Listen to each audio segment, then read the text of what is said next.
কোনো অসুবিধা নেই, বিষাক্ত কিছু নেই। একেবারে অর্গানিক পদ্ধতিতে চাষ করা হচ্ছে এই যে আমি রাসায়নিক সারও ব্যবহার করি। একেবারে অর্গানিক পদ্ধতিতে।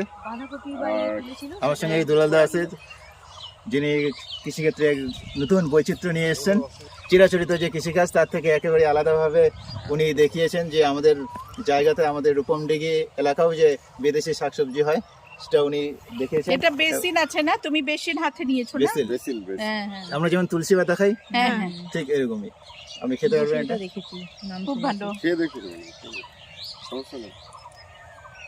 খেতে সুগার কেমন? কমে কোনটায়? হ্যাঁ? সুগার কমে তুলসী পাতা থেকে এটা আরো দাও তো, আমি একটু খাই। আমরা সুগারের কি আছে? বেসিন। বেসিল।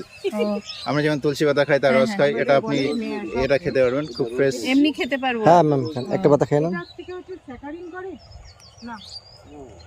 স্যাকারিন না